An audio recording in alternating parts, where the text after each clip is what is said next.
Nedumaran video call பண்ணும்போது தெரியாம நான் கால் அட்டன் பண்ணிட்டேன்ற விஷயத்த சொல்லி என்ன எதுவும் வேலையை விட்டு தூக்கிடுவாரான்னு கேட்க, அதெல்லாம் ஒன்றும் பயப்படாத, நான் என் மொபைலை ரெசார்ட்லயே விட்டுட்டு வந்துட்டேன், அதை வெற்றி தான் எடுத்துட்டு வந்து கொடுத்தான்னு சொல்லி சமாளிச்சிட்டேன்னு சொன்னதும் தான் நம்ம பயலுக்கு உசிரே திரும்பி வருது. அப்புறம் அக்காவோட கதையை என்னன்னு கேட்க, அவங்க சூப்பரா சமைப்பாங்க போல. ஆனா அவங்களுக்கு நல்லா ஊர் சுத்தி பார்க்கறது, நிறைய பேரை மீட் பண்ணி அவங்களோட ஸ்டோரிஸை கேட்டு அதை புக்கா எழுதுறதுல தான் இன்ட்ரெஸ்டா இருந்திருக்காங்க. ஆனா நெடுமாறன் அவங்கள மாஸ்டர் செஃப் ஆகணும்னு ஃபோர்ஸ் பண்ணதுனால வீட்டை விட்டே ஓடி போயிட்டாங்கன்னு அக்காவை பத்தின விஷயத்த சொல்ல, அதை கேட்டு நம்ம பையலும் ஃபீல் பண்றத பார்த்து, டேய் நீ என்ன நினைச்சதாண்டா ஃபீல் பண்ணணும், அவ எஸ்கேப் ஆகி ஓடி போனதுனால நான் தாண்டா மாட்டிக்கிட்டேன்னு சொல்றா. அப்புறம் வெற்றியும் அம்மா தங்கச்சி பத்தியும் அவனோட கடன் பிரச்சனை எல்லாம் சொல்லி எக்ஸ்ட்ரா வருமானத்துக்கு தள்ளுவண்டி கடைக்கு வேலைக்கு போனா என் ஆர்வ கோளாறு புத்தியால கடையை காலி பண்ணி வச்சுட்டேன்னு சொல்ல, ஐசுவும் கடையை காலி பண்ணிட்டாங்களான்னு சாக்காகுறா. ஆனா வெற்றியும் இது எல்லாத்தையுமே மறந்து கிட்டார் வாசிச்சதுல ரொம்ப சந்தோஷமா இருந்தேன்னு, அடுத்து இந்த மாதிரி ஏதாவது இருந்தா சொல்லுங்க, காசு கூட வேணாம், ஃப்ரீயாவே வந்து வாட்ச் கொடுத்துட்டு போறேன்னு ஏதோ ரியல் கிட்டாரிஸ்ட் மாதிரி பேசிக்கிட்டு இருக்கான். அப்புறம் ஐசுவும் அவனை ஹாஸ்டல்ல இறக்கி விட்டு இன்னைக்கு நிறைய விஷயத்த வெற்றி கிட்ட ஷேர் பண்ணதுனால ரொம்ப சந்தோஷமா வீட்டுக்கு போறா. அப்புறம் மறுநாள் வெற்றிக்கு அம்மா கால் பண்ணி, தங்கச்சிக்காரி குடும்ப கஷ்டத்தினால ஜவுளி கடைக்கு போய் நின்னுக்கிட்டே வேலை பார்த்திருப்பா போல, இதனால அவளுக்கு முதுகெலும்பே வெளியே வந்துருச்சு, அவளும் தனியா ஹாஸ்பிட்டலுக்கு போயிட்டு வீட்டுக்கு வந்ததுக்கு அப்புறம் தான் அம்மா கிட்ட இந்த விஷயத்த சொல்லியிருக்கா போல. அம்மாவும் இந்த விஷயத்த வெற்றி கிட்ட சொன்னதும் ரொம்பவே கோவப்படுறான். ஏன்னா தங்கச்சிக்காரி தான் வேலை பார்க்கறத அண்ணன் கிட்ட சொல்ல வேணாம்னு சொல்லியிருந்திருப்பா. அப்புறம் தங்கச்சி கிட்ட ஏன் இப்படி பண்ணேன்னு கேட்டா, ஏதோ என்னால முடிஞ்சதை பண்ணலாம்னு நினைச்சேன், ஆனா இப்படி ஆகும்னு நினைச்சு கூட பார்க்கலன்னு சாரி கேக்குறா.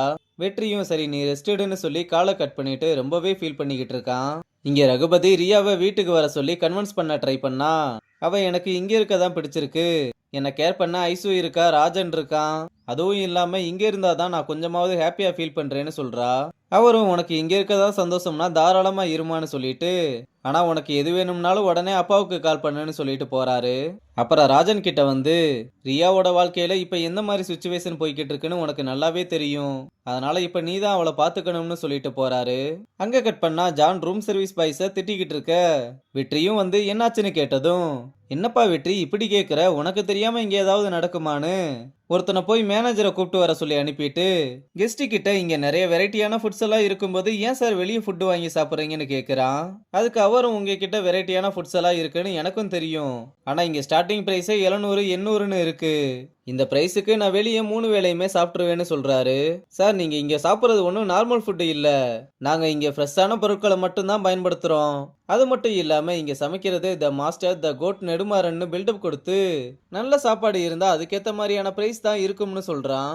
ஆனா அவரும் அதுக்கு பிடி கொடுக்காம, எனக்கு அந்த பிரைஸ்ல சாட்டிஸ்பேக்ஷன் இல்லைன்னு, டெலிவரி பாய்ஸ்க்கு ரெசார்ட்டுக்குள்ள அனுமதி இல்லைன்னு தான் ரூம் பாய பார்சல் வாங்கிட்டு வர சொன்னேன், ஆனா நீங்க இப்படி என்ன கொஸ்டின் பண்ணிக்கிட்டே இருந்தா நான் எங்க பேசணுமோ அங்க பேசுற மாதிரி வரும்னு சொல்ல, அப்ப ராஜன் வந்து என்னாச்சுன்னு கேட்க விஷயத்த சொன்னதும், வெளியே இருந்து ஃபுட்டு ஆர்டர் பண்ணி சாப்பிடக்கூடாதுன்னு எந்த ரூல்ஸுமே இல்லைன்னு சொல்லி, அதே மாதிரி ரூம் சர்வீஸ் போய் பார்சல் வாங்கி கொடுக்கணும்னு ரூல்ஸ்ல இல்ல, போய் நீங்க உங்க வேலையை மட்டும் பாருங்கன்னு அனுப்பிவிட்டு கெஸ்ட் கிட்ட இனிமேல் இந்த மாதிரி நடக்காதுன்னு சாரி கேக்குறான்.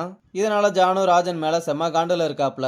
அப்புறம் ராஜன் ரியாவுக்கு கொஞ்சம் உடம்பு சரியில்லாம இருக்கிறதுனால பார்க்க வந்திருக்க, எனக்கு ஒன்றும் இல்லை நான் கொஞ்சம் தூங்கி எந்திரிச்சா சரியாயிரும்னு, நம்ம ரெசார்ட்ல ஏன் ஃபுட்டு எல்லாமே எக்ஸ்பென்சிவா இருக்கு, காஸ்ட்டை கம்மி பண்ணா இன்னும் பெட்டரா ரன் பண்ணலாம்ல, இதை பத்தி அவ்வளவு நெகட்டிவ் ஃபீட்பேக்ஸ் அண்ட் கமெண்ட்ஸ் எல்லாம் வந்திருக்கு, ஆனா ஏன் இதை பத்தி யாருமே யோசிக்கலன்னு கேட்க, அதுக்கு காரணம் நம்ம நெடுமாறனுக்கு ஆப்போசிட்டா இங்க எதுவுமே பண்ண முடியாது, அப்பாக்கு அடுத்து நீதான்றதுனால இந்த ரூல்ஸ் எல்லாம் நீ தெரிஞ்சுக்கணும்னு புக்கை எடுத்து ரெசார்ட்டோட ரூல்ஸ் எல்லாம் சொல்லிக்கிட்டு இருக்க, இவன் நம்மளை கொன்றுவான் போலேன்னு தூங்குற மாதிரி ஆக்ஷனை போட்டதும் அவனும் உண்மையாவே தூங்கிட்டான்னு நினைச்சு சைலண்டா அங்க இருந்து வெளியே கிளம்புறான். இங்க வெற்றி ஒரு கெஸ்ட்டை கூப்பிட்டு வந்துகிட்டு இருக்கும்போது, நீ போய் நெடுமாறனை கூப்பிட்டு வாப்பான்னு சொல்ல, சார் நீங்க நினைக்கிற மாதிரி அவர் அவ்வளவு சீக்கிரம்லாம் பார்க்க முடியாதுன்னு சொல்றான்.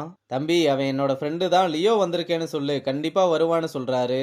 வெற்றியும் எப்ப பாரு நம்மளவே பலிகடா ஆக்குறாங்களேன்னு புலம்பிக்கிட்டே கிளம்ப, தம்பி அப்படியே செஃப் சீக்காவையும் கூப்பிட்டுவான்னு சொல்ல, வெற்றியும் யோசிச்சு பார்த்து அந்த பேர்ல இங்க யாருமே இல்லைன்னு சொல்றான்.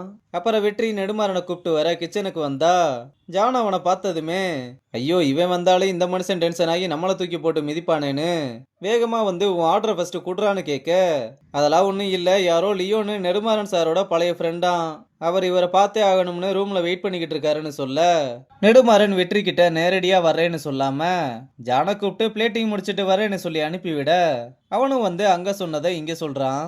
சரி, இங்க செஃப் சீக்கான்னு யாராவது வேலை செய்யறாங்களான்னு கேட்டதுமே நெடுமாறன் ரொம்ப பதட்டமாகி பிளேட்டிங்காவது மயிராவதுன்னு அப்படியே போட்டுட்டு எந்த ரூம்ல இருக்காருன்னு கேட்டுட்டு வெறுன்னு அவரை பார்க்க வந்து அவரை கட்டிப்பிடிச்சு ரெண்டு பேருமே ஒருத்தருக்கு ஒருத்தர் நல விசாரிச்சுக்கிறாங்க. அப்ப சீக்காவை பத்தி கேட்க, சீக்கானா யாரு, எனக்கு அந்த மாதிரி யாரையுமே ஞாபகம் இல்லைன்னு சொன்னதும், என்னடா உன் ஃப்ரெண்டு சிதம்பரத்தையும் ஞாபகம் இல்லையான்னு கேட்க, கொய்யால பேரை கேட்டு மனசுக்குள்ள மோண்டு உழப்பினாலும் வெளியே அதை காட்டிக்காம வயசாயிருச்சுல, அதான் நீ யார சொல்றேனே தெரியலன்னு சொல்றாப்ல. அப்ப டிவி ரிமோட்டை செக் பண்றதுக்காக நம்ம வெற்றி வந்ததும் நெடுமாறன் எங்க மறுபடியும் சிதம்பரத்தை பத்தி பேசிட போறானோன்னு நினைச்சு நீ கூப்பிட்டேன்னு கிச்சன் வேலையை பாதியிலேயே விட்டுட்டு வந்துட்டேன்னு எஸ் ஆகுறான். வெற்றியும் ரிமோட்டை சரி பண்ணிட்டு வெளியே வர நெடுமாற இருள் அடிச்ச மாதிரி சிதம்பரத்தை பத்தியே யோசிச்சு நின்னுகிட்டு இருக்கான். அப்ப நம்ம பையில வந்து ஏன் இப்படி நின்னுகிட்டு இருக்காருன்னு பார்க்க நெடுமாறனும் ரோபோ மாதிரி டேனிங்க போட்டு கிளம்புறதோட இந்த எபிசோட முடிச்சிருக்காங்க.